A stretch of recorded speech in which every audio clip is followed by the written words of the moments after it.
Hi everybody, welcome to another video in Calculus 1, section 4.1, maxima and minima. Those are plurals of maximum and minimum. So first we define absolute maximum and absolute minimum. So absolute maximum is the values of the function that is bigger than everything else in the interval. And absolute minimum is the function that is smallest than everything else in the interval. So in this case we have here is the absolute maximum because that is bigger than everything else, and here is absolute minimum because that is smallest of everything, smaller than everything else.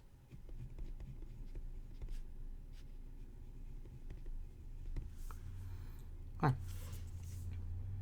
So straightforward, right? Now, what condition will ensure that we have an absolute maximum and minimum, right?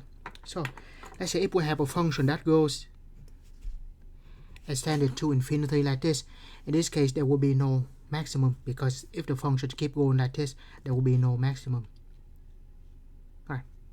So the unbounded function will not have the maximum or may not have minimum, may or may not have maximum or minimum.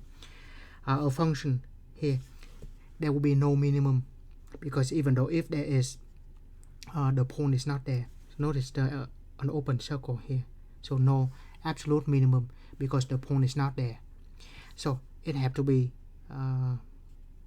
close. If it's like this, it is close at the endpoint, then yes, there is the maximum. And finally, if the function like this, there will be no maximum either, because once again the maximum is not there. So these are some counter examples shown. Some examples show that where the maximum or minimum may not exist. So we cannot have the function that keep going unbounded like this, cannot have an open on the endpoint, and cannot have anything that is not continuous. So put all of that together, the condition to guarantee there is a maximum and a minimum is this: a function that is continuous on the closed. So here's the key word: the function has to be continuous, the interval has to be closed. Then in that case the function will have a maximum and a minimum.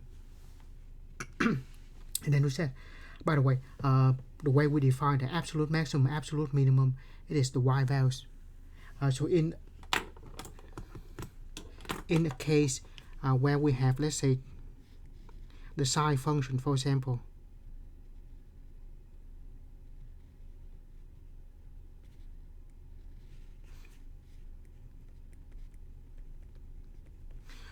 the sine function,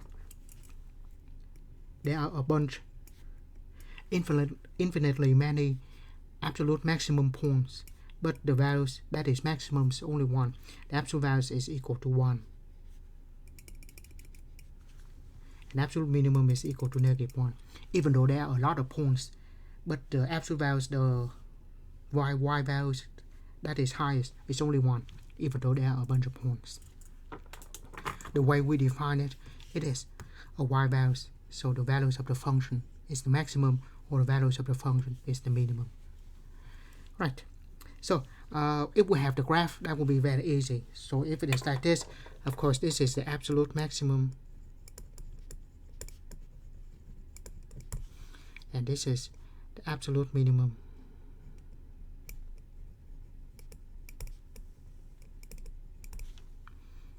And here there's an absolute max. And in this case, the minimum would be here, but the point is not there, so there will be no absolute minimum. Right. Once again, the function has to be continuous on a closed interval to guarantee the function to have a maximum or a minimum. Right.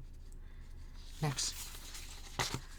local maximum and local minimum. So the difference is we still have maximum, minimum, still the y values of the function. So we say local maximum, once again, if it is bigger than everything else. But the difference here, what makes it local instead of absolute is that in this case we only consider some small interval instead of the whole domain. Once again, if it is smaller than everything else in some small interval, then it is the local minimum. Right. So local maximum, local minimum, some other books refer to as relative maximum and relative minimum. So those either local or relative means the same thing. Right, let's look at this example. And this example, when we previous example, this is the absolute max.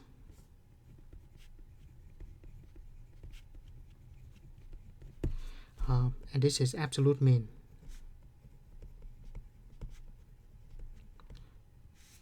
Because we compare to the whole interval.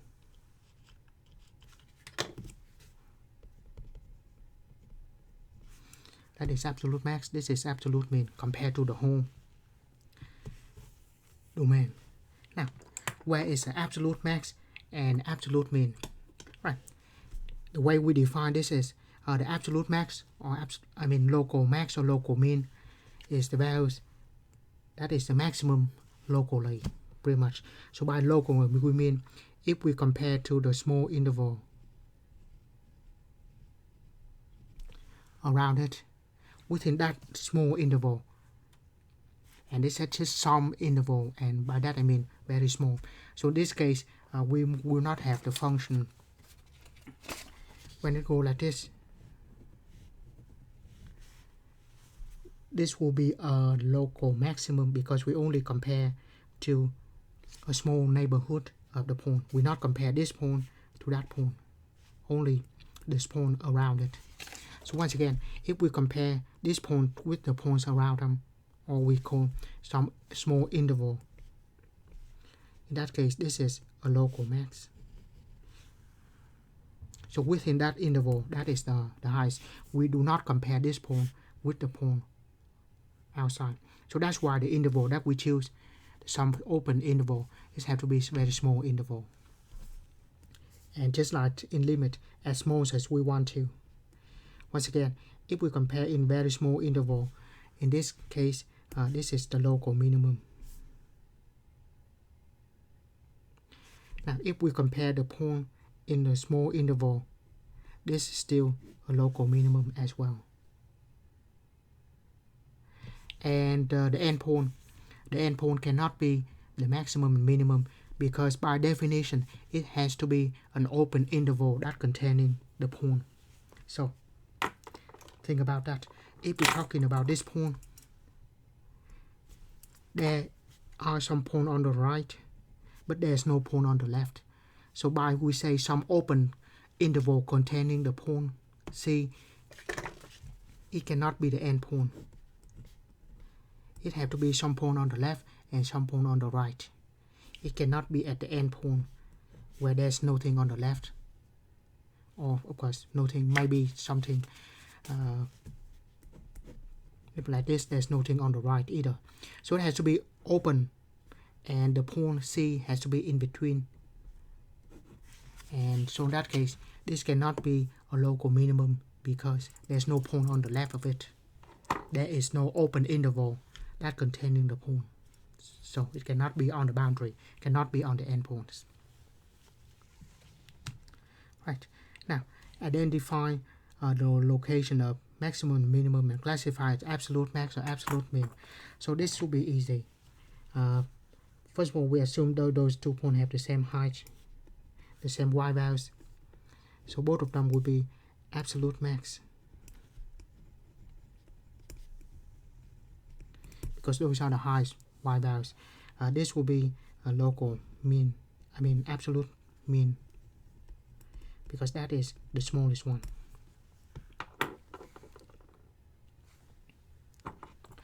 And of course, I'm not very clear about this, but when we talk about absolute max, absolute mean, local max, local mean, once again, we refer to the y values. Unless I say absolute maximum point, then that refers to the x and the y values as a point. Also, compared to the point around it, some point on the left and some point on the right of this point, within this neighborhood, within this small interval, that is the highest point, that is the highest point. So those 2 points also local max.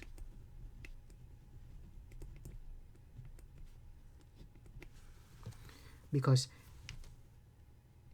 this point is bigger than every point in the small neighborhood or small interval containing the point. Same thing here. And here we have local mean, and of course here as well.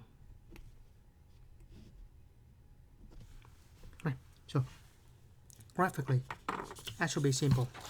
Right, and then most importantly, how does that related to the calculus? Because after all, we need to refer this to calculus, related to calculus. Right, so local extreme point theorem. So this is of course for local maximum, local minimum. It says that if the function has a local maximum or a local minimum values, then the derivative exists. And the derivative exists, then the derivative is equal to 0. So notice that 2 things must happen. The first thing, the derivative exists. This is the condition number 2. The first condition is that it has the maximum or the minimum. So this is the first condition. Where both of them are satisfied, then the derivative equal to 0. But then of course we might have this theorem is nice and all, but it's not very applicable. It's not as helpful as we see with other theorems. You will see. Right. So because we might have a case where we have a local minimum where the derivative does not exist. So if the second condition is not satisfied, we cannot say it. We cannot conclude that. Right. So we might still have the maximum or the minimum even though the derivative does not exist. So derivative exists or not does not guarantee of the maximum or minimum. Or equal to 0 does not guarantee the maximum or the minimum either. Like I said, this theorem is nice and all, but we might not use that as much. Now, this is a lot more important. Critical points. Critical points.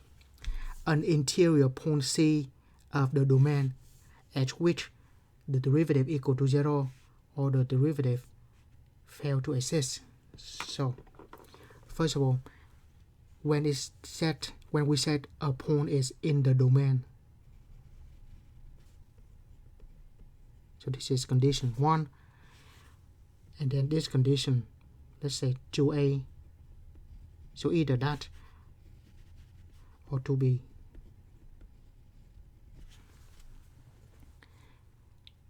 When we have the point in the domain and either 2a or 2b, then we call that a critical point of the function.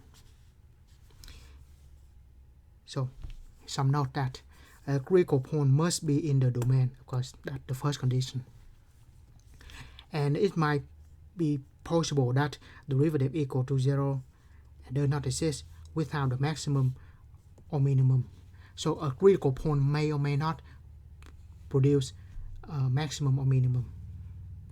So let me write this. Critical point, that's why we call that critical point.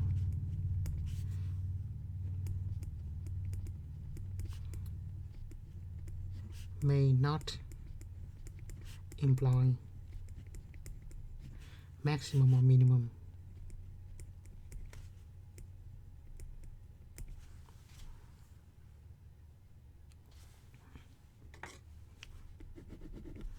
It's just critical points. Right. So once again, we need the point to be in the domain, and then we need derivative equal to 0 or derivative does not exist, either one. Right, now let's find the critical points of this function. So even though we emphasize that it is in the domain, but we're going to do that later. What we do, first thing is we take derivative, and that's why we spend the whole chapter 3 learn about derivative. So in this chapter we'll study about application. Right, so first thing we do, of course, derivative. So derivative of this is going to be 6x cubed, 6x squared, and then minus 30 x, and then plus 24. So that is the derivative, right? According to the definition, we need the derivative equal to 0, derivative does not exist, and it have to be in the domain. So either one of those or in the domain. So we're going to do either one of them. First, by either I mean both. First, the derivative equal to 0, and then the derivative does not exist. So to find critical points, we're going to do both of this. So equal to 0, we're going to make this equal to 0. So 6x squared minus 30x plus 24 equal to 0. First of all of them divisible by 6, so we divide by 6. That gives us x squared. By the way, if you can divide by a number, we do that. We do not divide by variable. So divide by 6. 6 divided by 6, that's 1, 5, and 4. Right? So only divide by numbers, don't divide by variables. Then here we can factor out. Look like x minus 5 and x minus 1. By the way, if you don't want to factor, you can always use quadratic formula to get the answer. And the easiest way to confirm, I did not say use this to find the solution. This way is the quick way to confirm our answer is x squared minus 5x plus 4. If we see the graphs,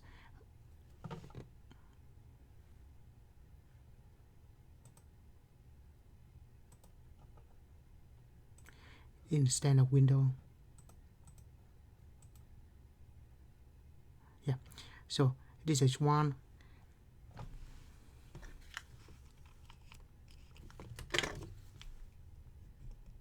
and 4, right? So in that case, this is exactly what we have. So two factors are times together equal to 0, so one of them equal to 0. So if x equal to 4, x equal to 1. Right, so that is where the derivative equal to 0. Next, derivative does not exist. So in this case, derivative does not exist since derivative is a polynomial.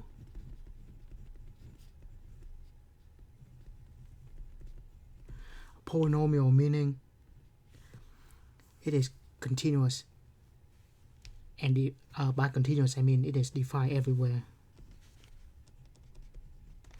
i.e. continuous.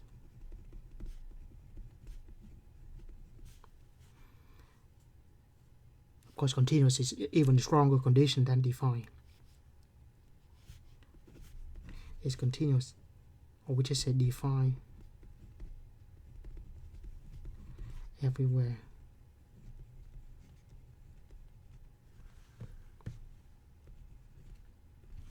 If it is defined everywhere and we want the function does not exist, we will not be able to find it because it is defined everywhere. So in here where the function does not exist, there will be none.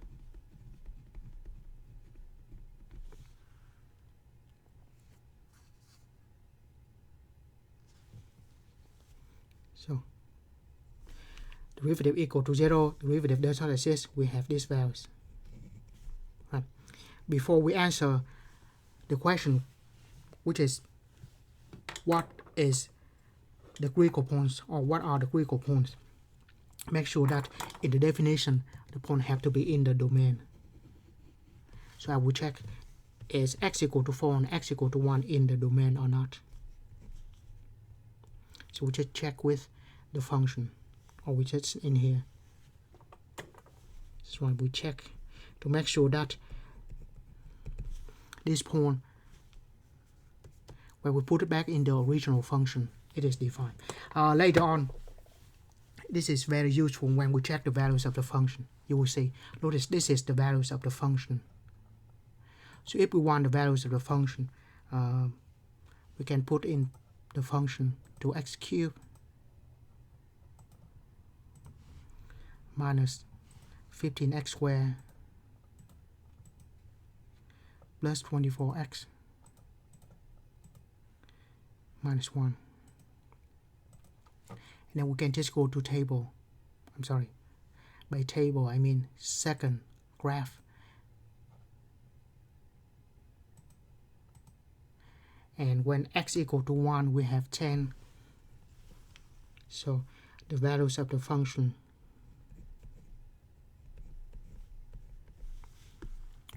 or we can just put it back into the original function.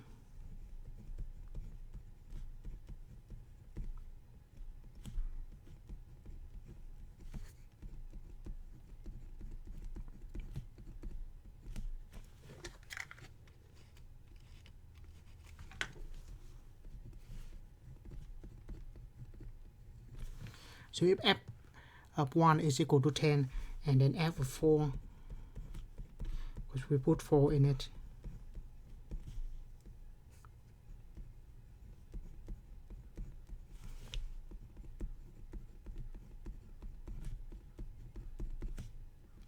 if we put 4 in, we have negative 17. Negative 17. The point here, the values doesn't really matter. What matters here is that the function is defined. So they equal to some number. So here we say define.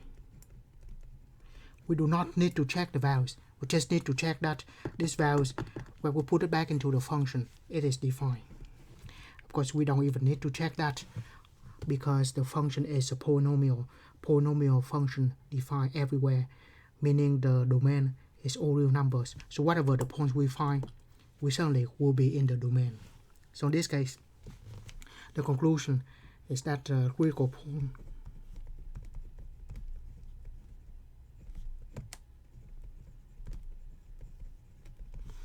x equal to 1 and x equal to 4.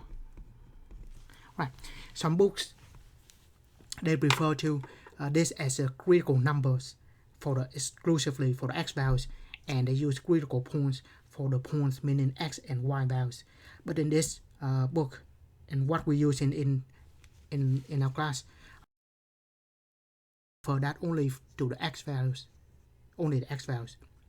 Some books use critical numbers just for the x values, but when we write critical points, we mean only the x values here. Right. So once again, derivative equal to 0, derivative does not exist. Just check to make sure that those points belongs to the domain of the original function. Right. We do a lot more example.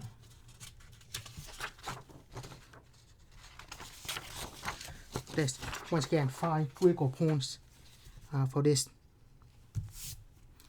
So of course, first we'll take derivative and make that equal to 0. And when we take derivative of this, there are two ways. First, we use the quotient rule, and then just use quotient rule. Or if we want to, we can rewrite this as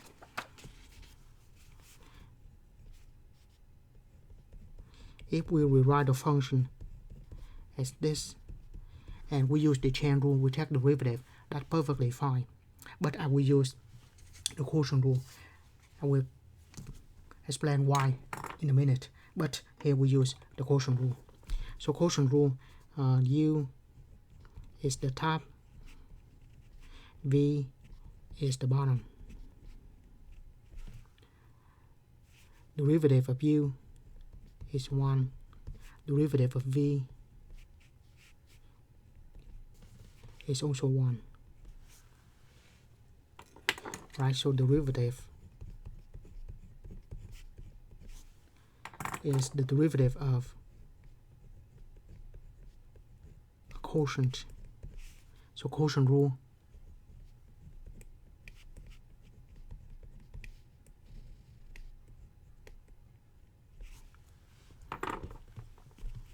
right, U prime V minus U V prime.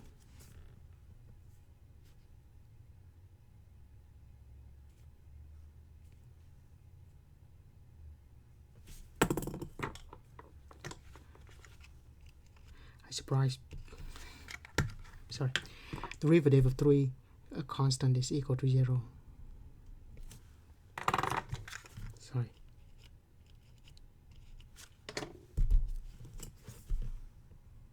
Yeah, don't make the mistake as I did there.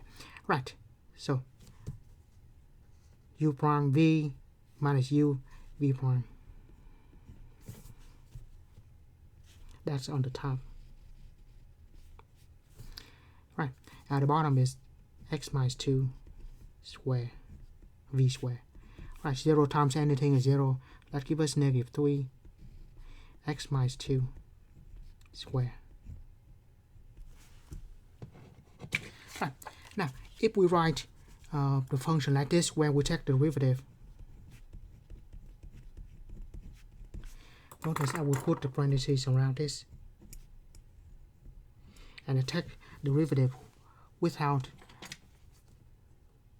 knowing what inside of the parentheses. So that will be negative 3, the parentheses to negative 2, and then derivative inside the parentheses. Right, that's what we have in general. Now we have x minus 2 in it. Derivative of x minus 2 is 1, so we just have negative 3 x minus 2. Derivative of this is just 1. So this just be negative 3 x minus 2. Negative 3 x minus 2 to negative 2. Of course, if we move this to the bottom, we have exactly that. Right. Now, I will refer to write in the fraction like this. You know, I'll explain why in a minute. So what we do here is we let derivative equal to 0.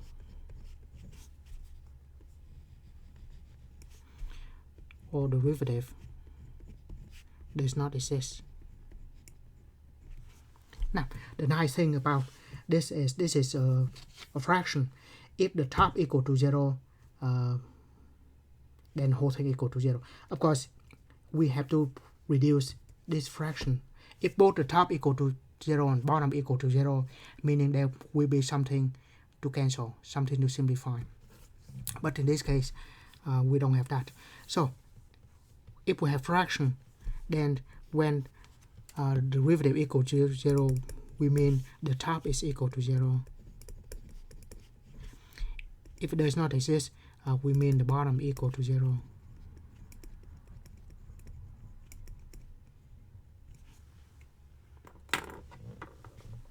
So that's why we prefer to have a fraction. If we use the chain rule and we stop at this, we still have to convert to fraction, quotient. So in that case, that's why I prefer, if we see something like this, just go ahead and use the quotient rule. So we're going to have the quotient at the end.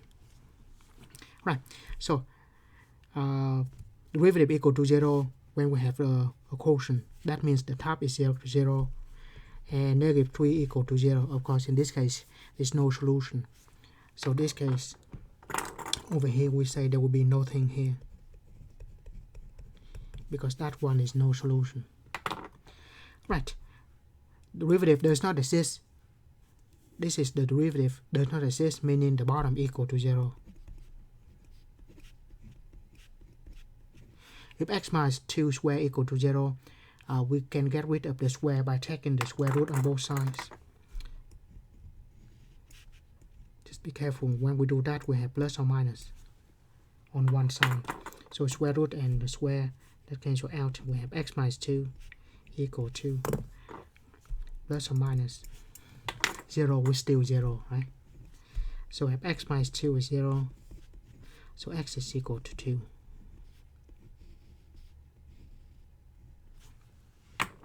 Right. So derivative equal to 0 or derivative does not exist after we find derivative. And next, of course, we're going to check with the original function to make sure that the pole belongs to the domain. So what is the values of the function at 2? I put 2 in the original function. When we check, it is with the original function. And here we divide by 0. It is undefined. Because the point is undefined, the function is undefined at 2. In this case, even though there is a point, but that is not critical point. So we call this. So there will be no critical point because the point is undefined in the function.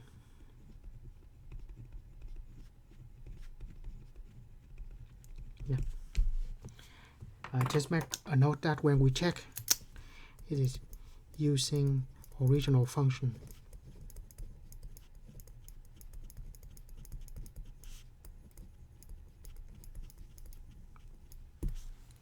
Right.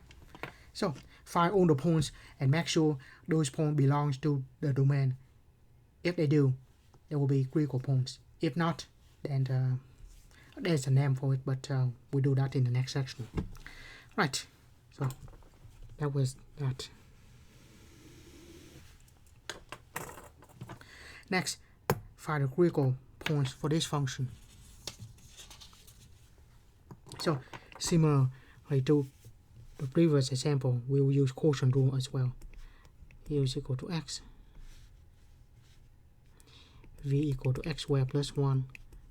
So u is the top is x, derivative of that is 1. V is x squared plus 1, derivative is 2x. Once again, we use the quotient rule.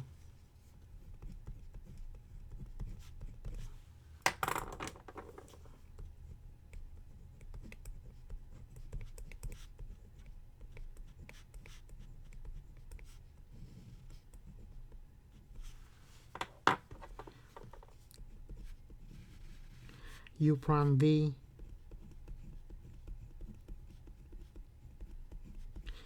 minus u v prime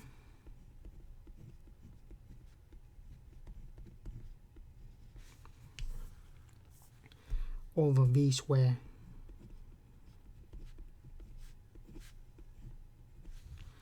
right, so multiply it out.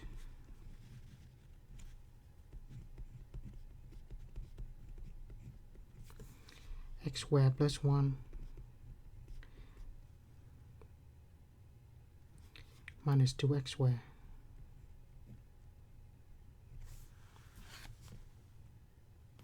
Right, cancel out the x squared minus 2x squared. So we will have minus x squared, combine like terms on the top, minus x squared plus 1 over x squared plus 1 square at the bottom. Right, so we found the derivative. That we will let derivative equal to 0 or derivative does not exist.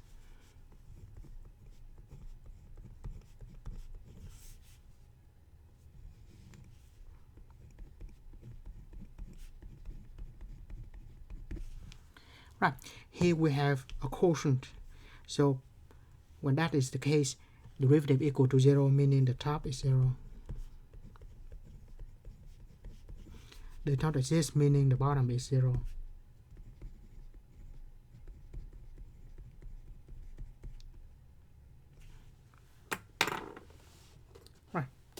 So we do that.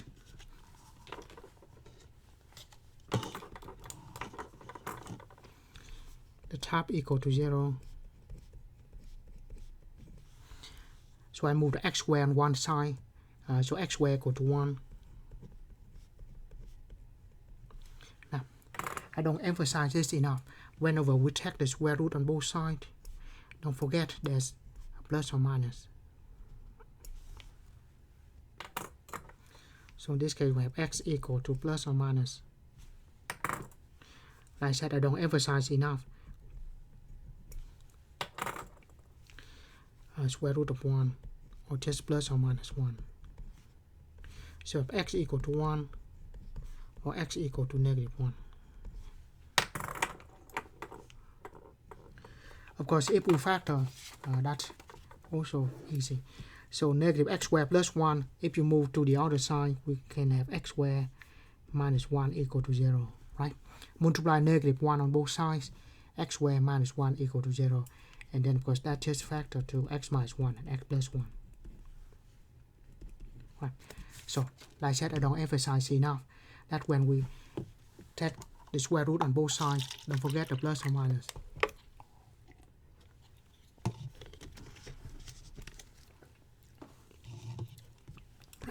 Right. So that way we let the top equal to 0. That's what we have.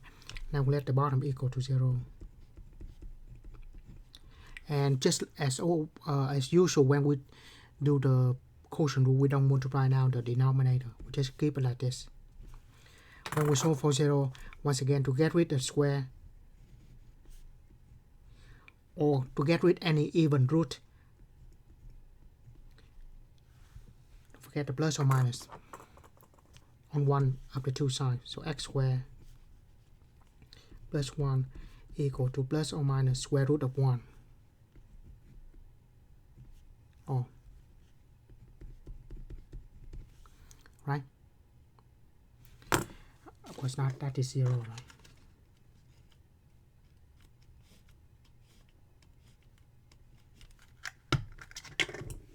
Yeah. So x squared plus 1 equal to 0. Subtract 1 on both sides. X squared equal to negative 1. Once again, I'll take the square root on both sides.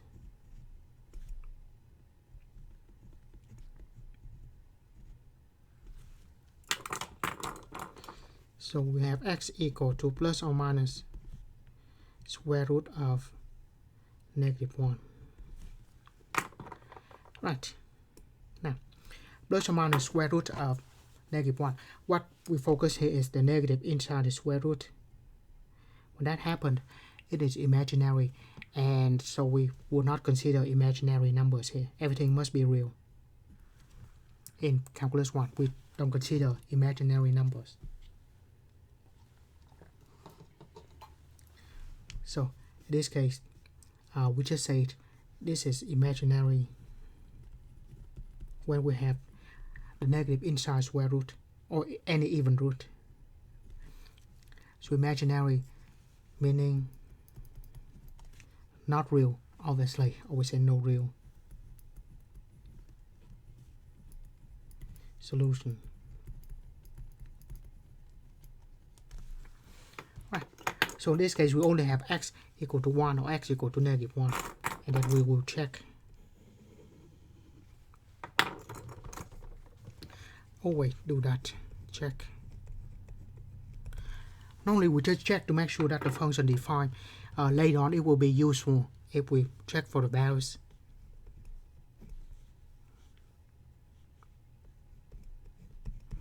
So I put 1 in the original function. X over x squared plus 1. X over x squared plus 1. So this is 1/2. Which is of course defined.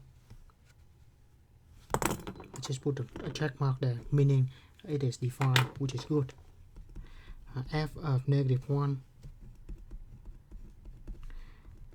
The function is x over x squared plus 1. This is negative 1/2. This is also defined. So in this case, there will be two critical points, x equal to 1 and x equal to -1.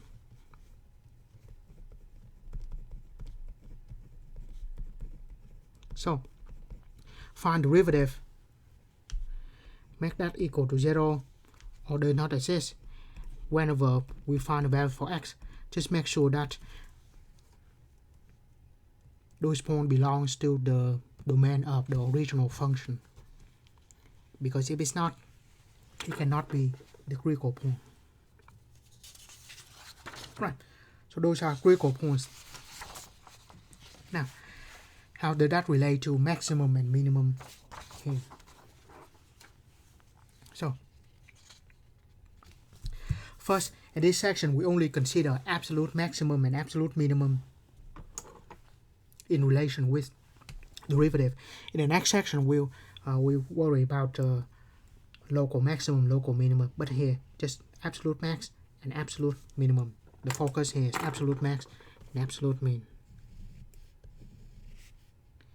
Maximum and minimum. So, this is how we find the absolute max and absolute min.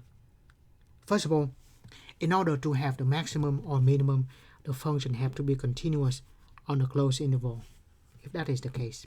Right. In that case, we will find all the critical points, because the critical points potentially will give us the maximum or minimum. So first, of course, we find the critical points in the interval. Notice the difference between this. This is the closed interval, and this is open. So the critical point will be in between. Critical points do not include the endpoints. And then we will evaluate at the function at the critical point. Evaluate the function, and this is original function at the critical point and the endpoint. So, if we refer to some example, the maximum or the minimum may be at the endpoints, or maybe at the critical points. So here's the point derivative does not exist. This point derivative equal to 0. Because most of the example like that.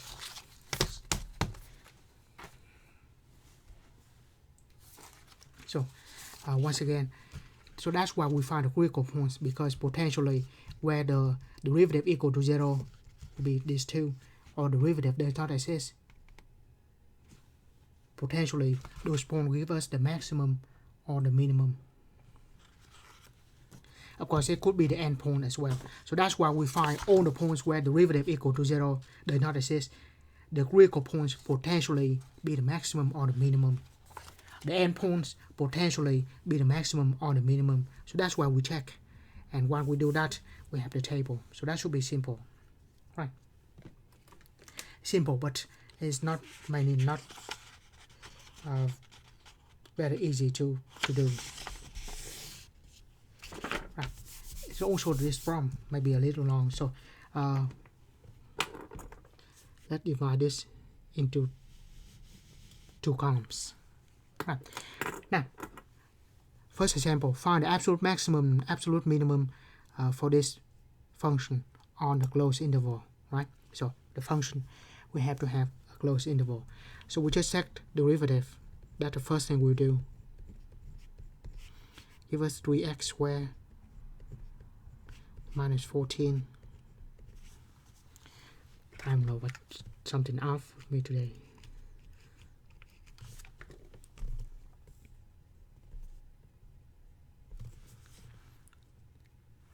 So, and then derivative equal to 0.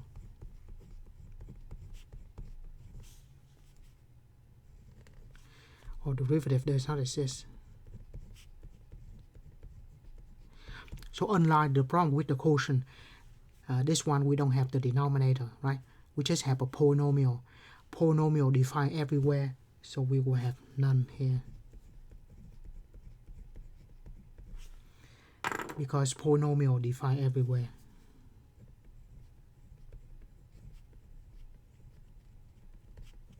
So that is a polynomial.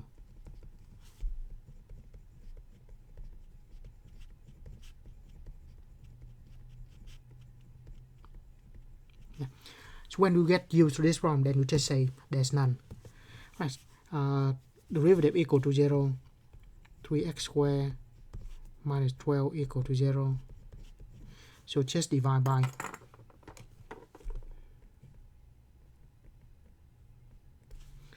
3 on both sides. So that gives us x squared minus 4 equal to 0.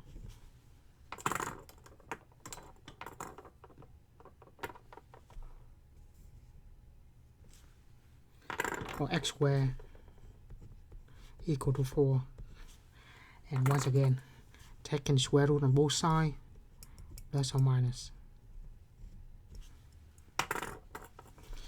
If x equal to plus or minus square root of 4, or x equal to plus or minus 2.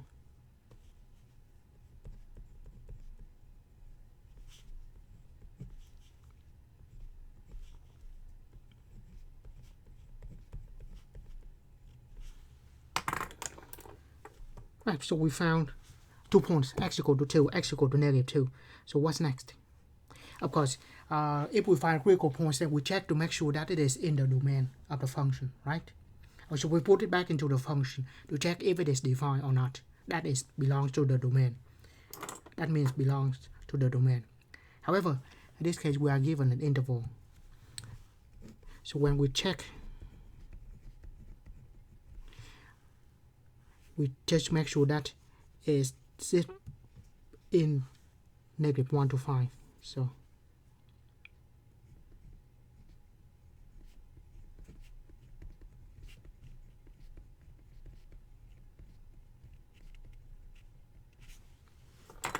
in this case, x equal to 2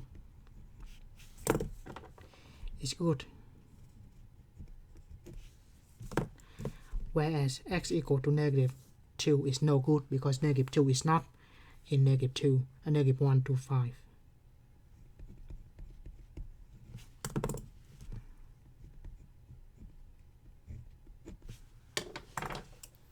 Yeah, so only x equal to 2 will work.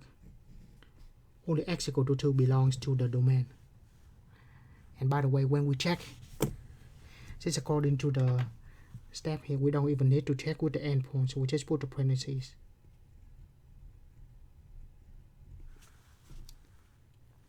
Right, so usually we check with the function if we find critical points, but in this case, it gives us the domain. It's not the regular domain of the function. If we put negative 2 in here, obviously it is defined, but we have to check for the domain which is given. Right, so we only have 2, and the rest will be very easy. So we find this, of course, critical point, and the next step is that we're going to put it back into the table, because after all, we will evaluate the function at the critical point and the endpoint. So table, meaning that we will evaluate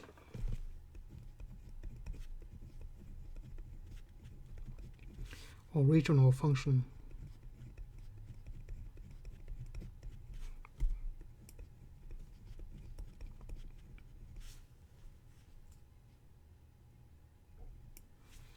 so where do we evaluate the original function at?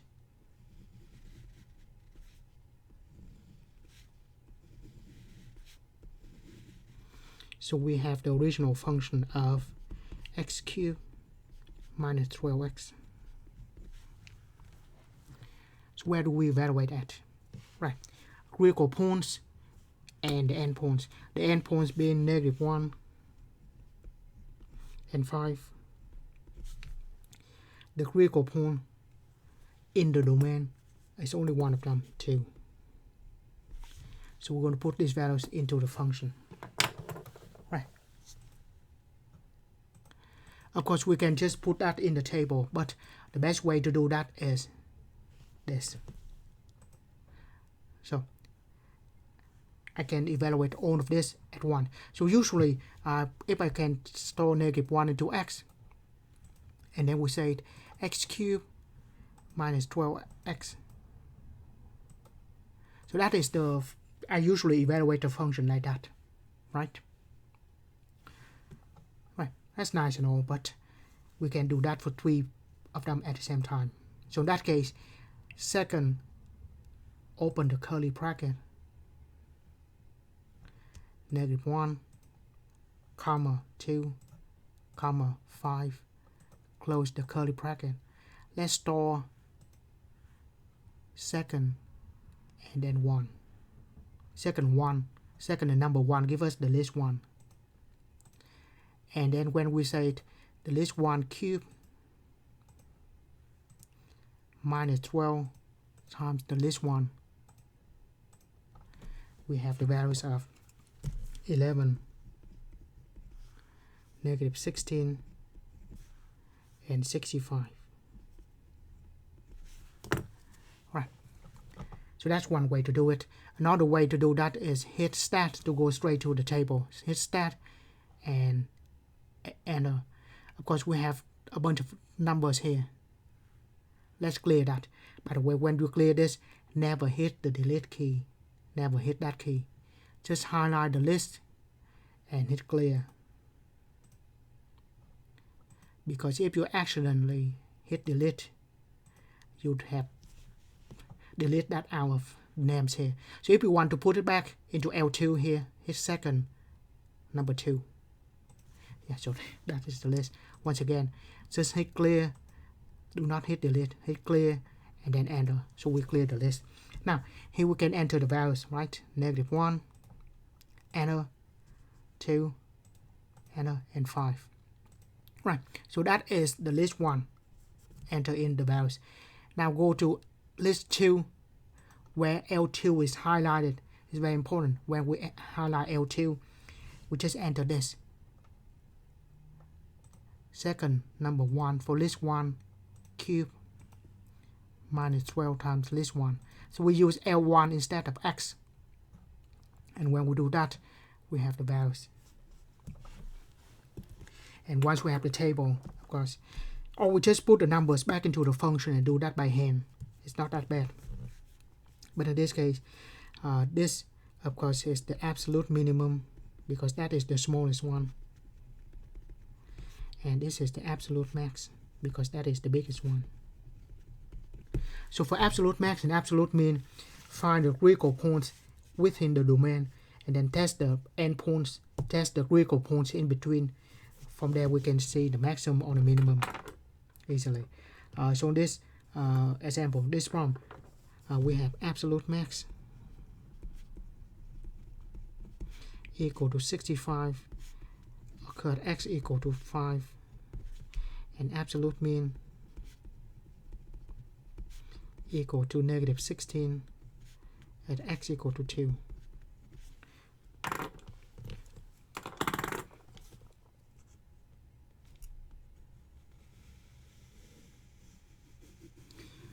Some other books say, you can see some other books say absolute max and they just give us the point like this, an absolute mean 2 and -16. Yeah, you might see other books write like that, but I prefer to write like that to be more precise. Right, so derivative equal to 0, find all the critical points, make sure those critical points belongs in the domain. Right, and then we'll test them in the table. The biggest one is the max, the smallest one is the mean. Right, same thing for this example. Once again, look like a long problem. So first we find derivative, make that equal to 0, does not exist, and then test them. Put everything in the table of the original function. Once again, for the absolute max and absolute mean, we just test, put in the table with original function. Right, now we take derivative of this equal to 0, does not exist. But in order to take derivative of this, of course you can use the product rule, or simple enough, we just multiply them out, right? Give us 2x to the 2/3 and multiply them out. And x to the 2/3 times x to the first So x to the 2/3 times x to the first, same basis, combine the exponent 2/3 plus 1 is 5/3, right? Minus x to 5/3. Right. Now, take derivative equal to 0 does not exist. But we have to take derivative first. Derivative. This I take out the 2/3. Original power minus 1. Take out 5/3. Original power minus 1. 5/3 minus 1. 2/3. So this equal to 4/3. By the way, since if we have a quotient, then we say the top equal to 0, the bottom equal to 0. So when we have a negative exponent, I prefer to keep it at the bottom. Just like this, when we take derivative earlier, try to move that to the bottom. So when we have the quotient, the top equal to 0 and bottom equal to 0, that will be easier to solve for than when we have in this form. Right. So I move the x to the 1/3 at the bottom.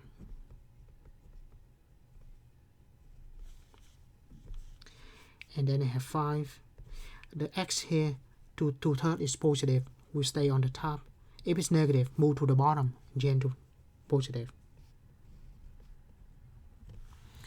Right, next.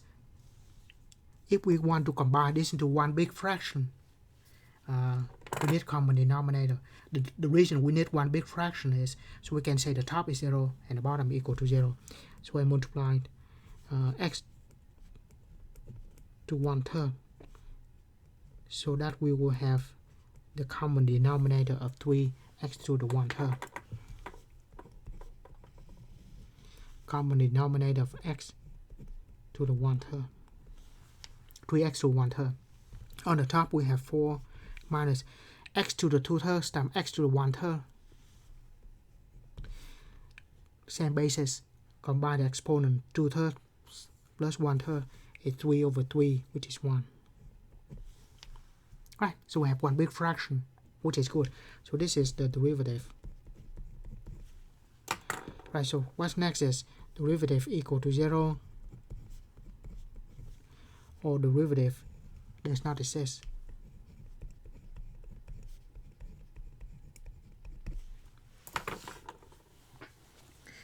Right. Derivative equal to 0 where we have one big fraction, meaning that the top is equal to 0. Derivative does not exist when we have a big fraction or just any fraction. Does not exist meaning the bottom equal to 0. So when we divide by 0. Right. Move the 4 over.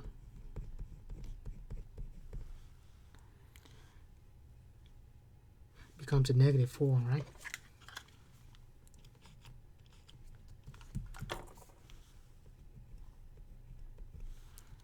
And then divide by negative 5 on both sides. We have x equal to negative 4 divided by negative 5. So x equal to 4/5.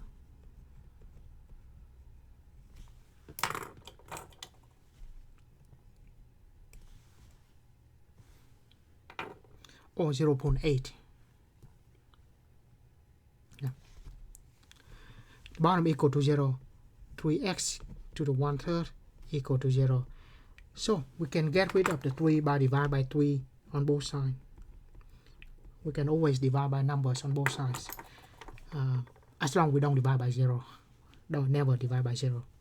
Because of that, we don't want to divide by variables because variables potentially be 0. So you don't want to divide by 0 or anything potentially be 0. So in this case, divide by 3, x to the 1/3 equal to 0. So to get rid of the 1/3, we can write that as the cube root. And the cube root, of course, we can cube both sides. So we'll cube both sides.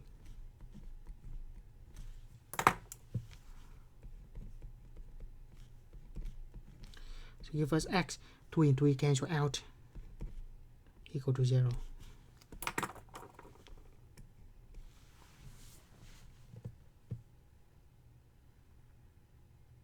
Right? So that's what we have. Now we just check, is it in the domain of -1 and 2?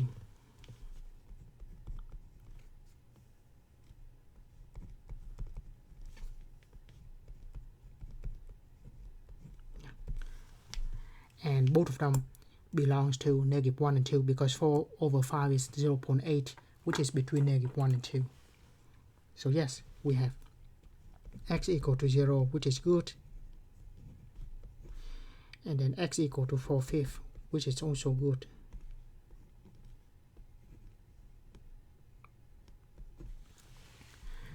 Right, so we find the critical points. We find the critical points in the interval. Next, we just put the whole thing in the table of original function.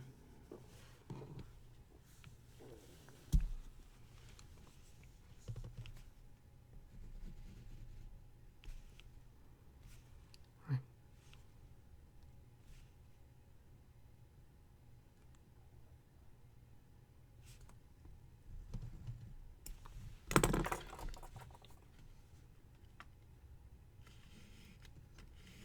Yeah, I need more space than that. Just make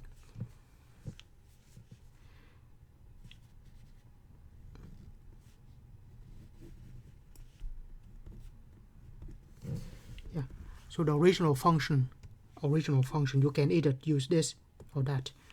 Just use the original function. Where the x values in this case, the endpoint -1,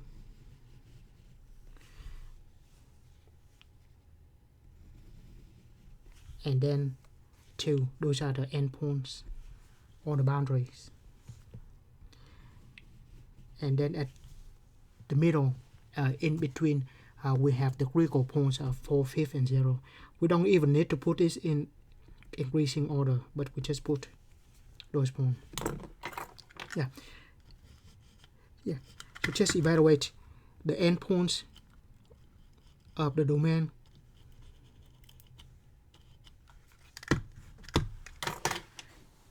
And then any critical points in the middle. Right, so we have those points. Once again, I will prefer to use the list here. So hit stat, edit. I need to clear the values first. So highlight L1, hit clear. Never use the delete key. Because once again, if you happen to hit delete, we have to rename them. So second L1 for L1, second 2 for L2. And once again, let's clear that. Right, the values of the list, -1, enter 0, enter 4 over 5, enter 2, enter. Now, go to the second list and we evaluate at these values. So highlight L2 with list 2 highlighted, enter the function using L1 instead of x. L1 to the 2/3.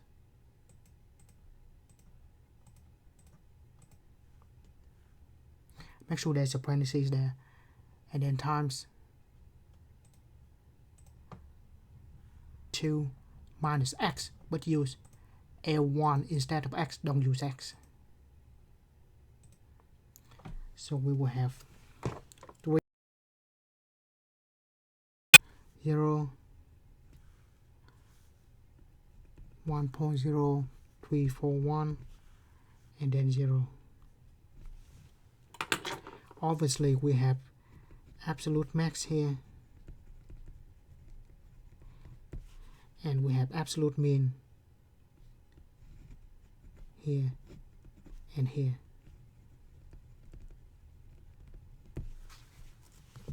So, we have absolute max.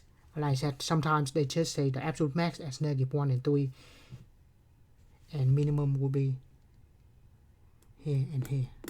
Of course, we're not finding the local max. In that case, this could be a local max, but it's not important in this problem. Right, so let's just spell out absolute max equal to 3 happen when x equal to -1, and absolute mean equal to 0 occur at x equal to 0 or x equal to 2.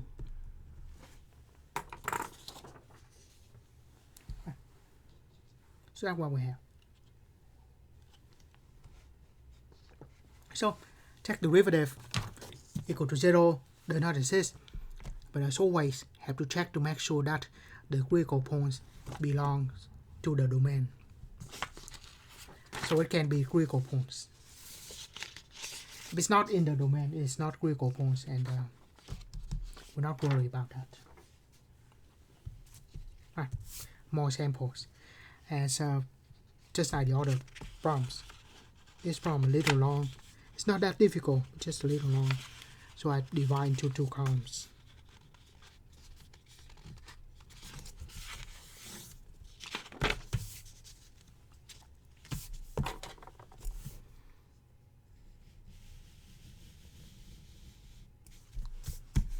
Right, so derivative equal to 0 does not exist. Make sure it is in the domain, and then put everything in the table using the original function.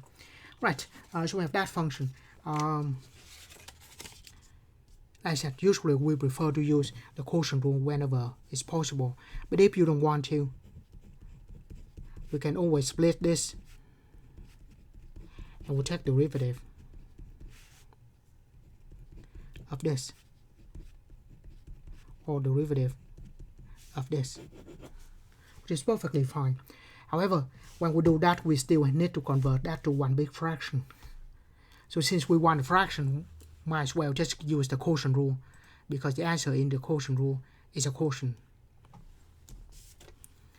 So u the top, v the bottom, derivative is 1, the other one is 1 as well. So derivative using the quotient rule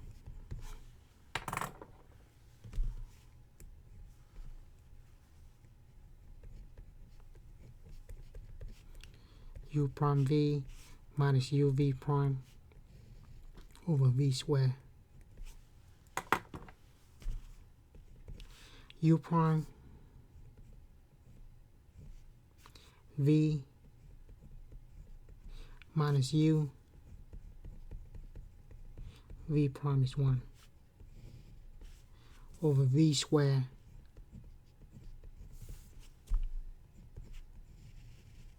so we have x multiplied by 1, so that's easy, just minus x. Be mindful with that minus, distribute minus x and minus 4. X squared at the bottom, x minus x cancel out, so we just have -4.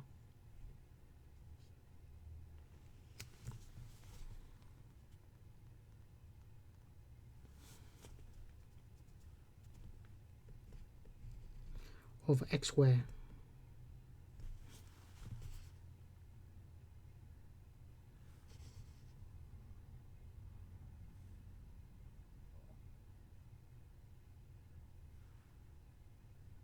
Right.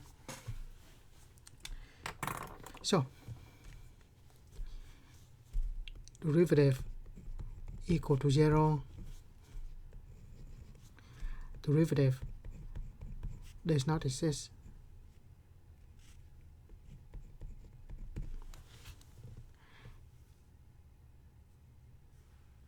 So if there's a fraction derivative equal to 0, meaning the top is equal to 0. Does not exist, meaning the bottom equal to 0.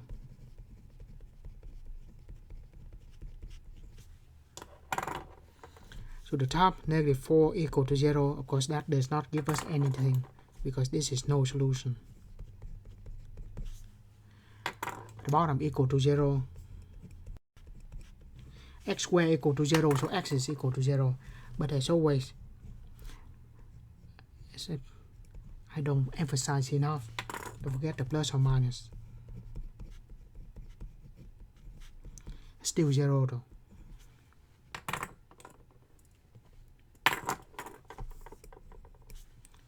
So, is that belongs to the domain?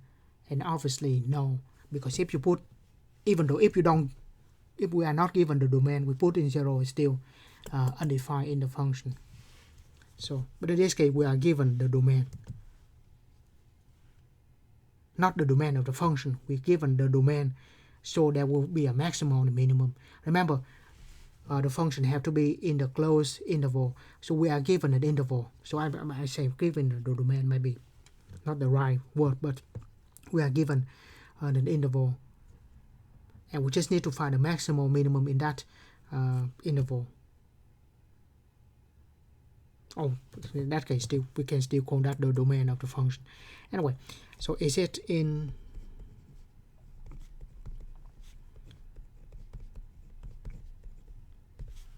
the interval? And the answer is no. So it's not. So there's no critical points in the middle. So in that case, when we need to check and put in the table of the original function, there's nothing in the middle.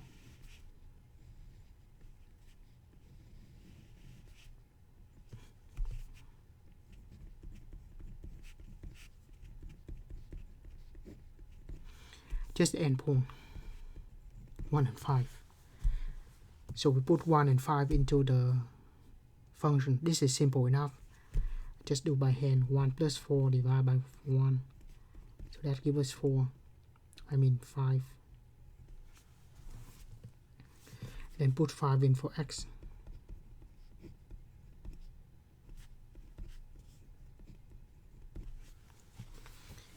Right.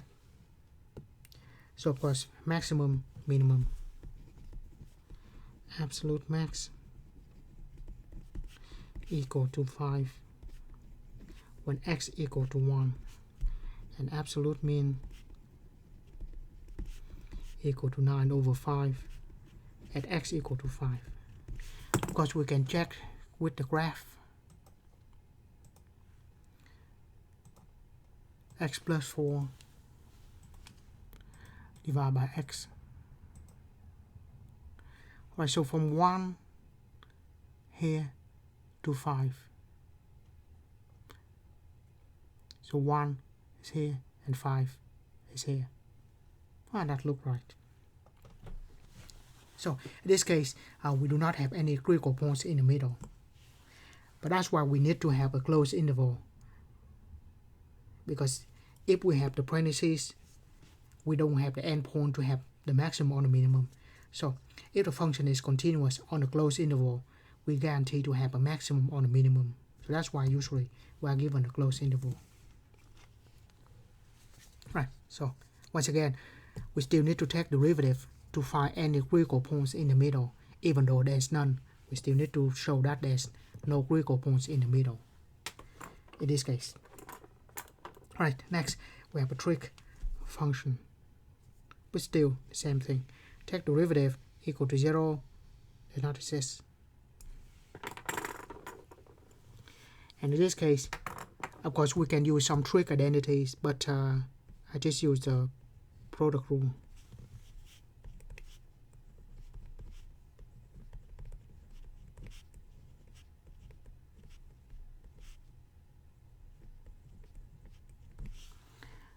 U is sine and V is cosine. Derivative of sine is cosine.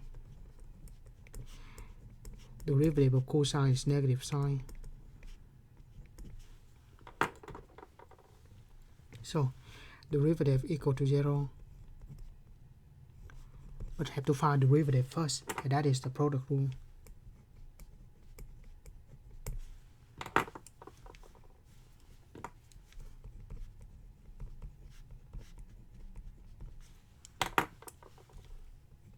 So u prime v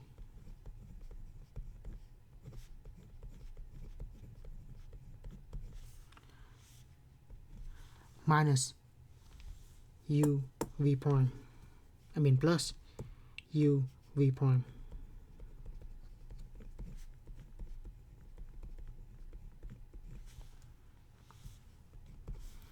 which is cosine square minus sine square.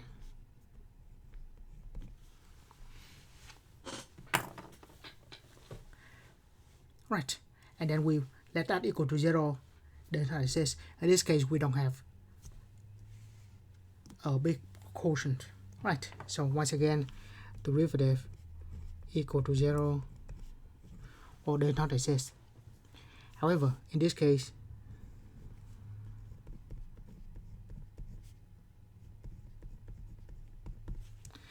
let's not do that.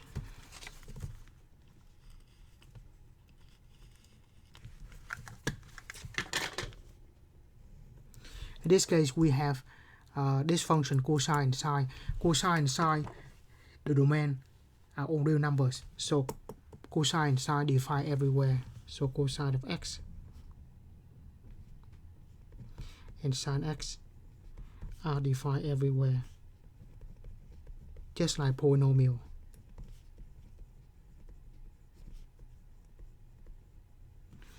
So in this case, when derivative does not exist, there will be none.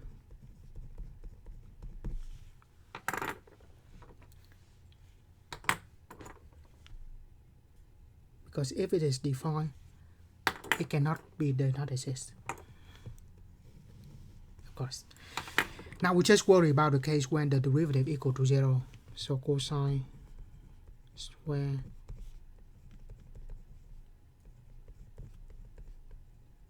right, so how do we solve for this? Of course, there are a lot of different ways we can factor. We can use trig identities. We can do a lot of things. I will do this way. Move that to the other side.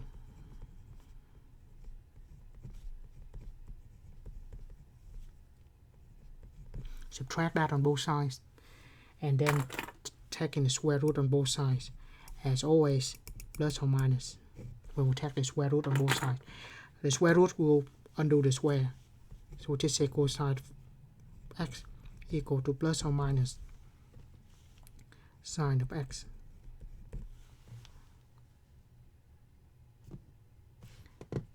Right. Now just find those values. Now this, once again, is the long problem. So we do, first of all, we will solve cosine of x equal to sine x. Let's do that first. Right, how do we do this? Cosine x equal to sine x. So what do we use? If we move the sine x over and combine sine and cosine, that would be difficult. Not impossible, but it's difficult. Not very difficult. But what I do is I will divide sine on both sides.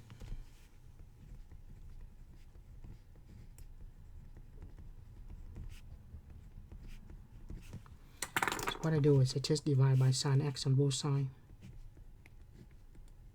or multiply both sides by that. Cosine over sine, sine cancel out, give us 1. And cosine over sine is cotangent.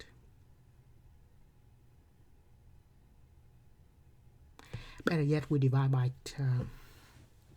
cosine on both sides. That is much better. Sorry.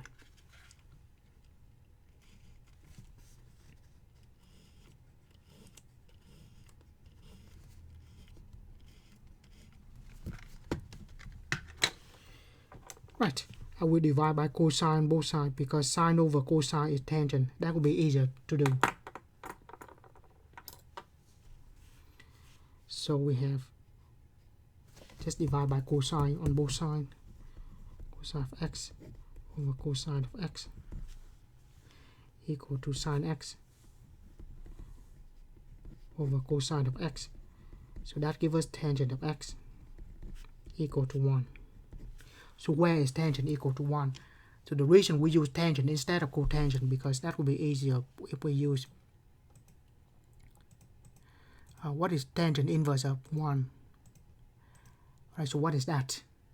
Well, if we keep it in degree mode,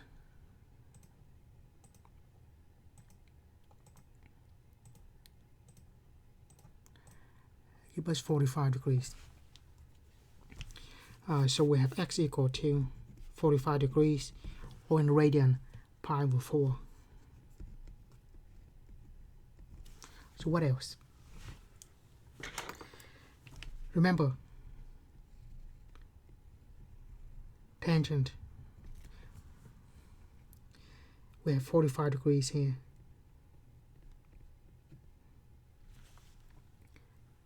And tangent is 1. The point opposite to the origin, this point also tangent equal to 1, because the period of tangent is pi. So either pi over 4 or pi over 4 plus pi. So in general, the answer is pi over 4 plus k pi. So the answer may be here or here. We can go an extra revolution or 2 or negative. It doesn't matter, as long as the answer, as long as we have these 2 points, the tangent is equal to 1. Right, so but the answer between 0 and 2 pi, so we have to choose k equal to 0 or k equal to 1. Right. So in 0 and 2 pi only works if k is equal to 0 or k equal to 1.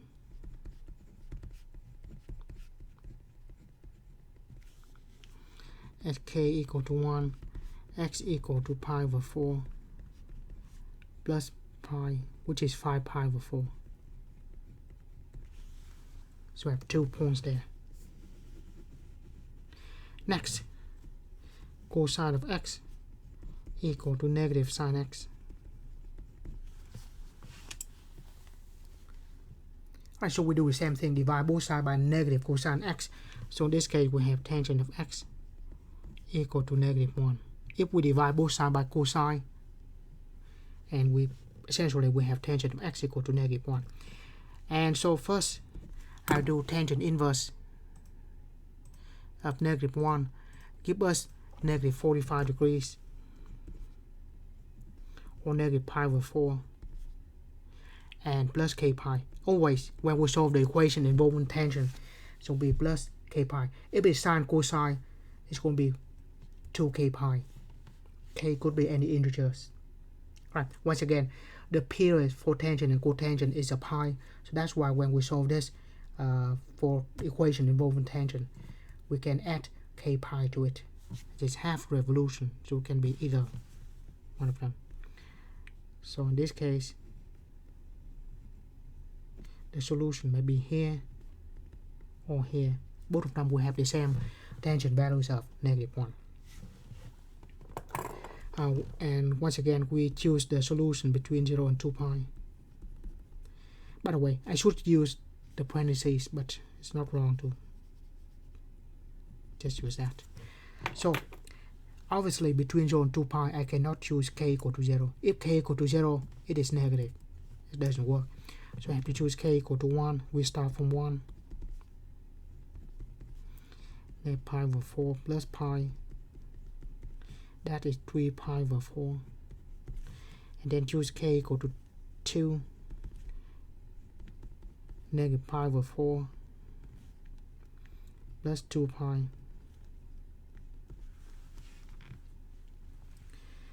2 pi negative 1 over 4 pi over 4, or just ignore the pi, and then plus 2. At the end, we stick a pi back to it. 7 pi over 4. Right, so we have these values are critical points. And we put everything back in a table.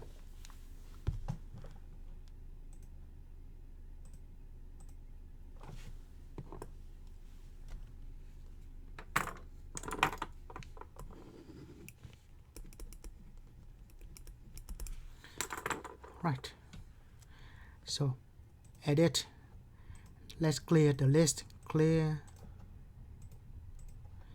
right, the values, the endpoint 0 and 2 pi. Make sure that we have to change this back to radian. right? It is in range mode. Right, the endpoint 0 and 2 pi. And then we enter all of this. Pi over 4. 5 pi over 4. Doesn't have to be in any order. We just list on the point 3 pi over 4. 7 pi over 4. And then, of course, the other endpoint 2 pi. And the function. So when we highlight L2, we evaluate sine of this one times cosine of this one. That gives us the values. So with this, the maximum will be at these points, and the minimum will be at this point. So when we do the table, absolute max equal to 0.5 or 1/2 at x equal to pi over 4 and 5 pi over 4, and absolute mean is negative 0.5 at x equal to 3 pi over 4 or 7 pi over 4. Sorry, I run out of space, so I just have to put everything in the calculator.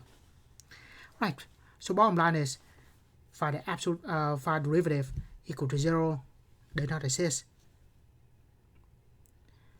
and then make sure that those points belong in the domain. If we are given an interval, we just need to check with the interval to see if the points are actually in the interval. And then just put everything in the table. The biggest one is the max, the smallest one is the mean. In this case, we have the maximum and the minimum, like that. Right. So with that, I stop this section 4.1 here. As always, thank you for watching. See you in another video in Calculus 1.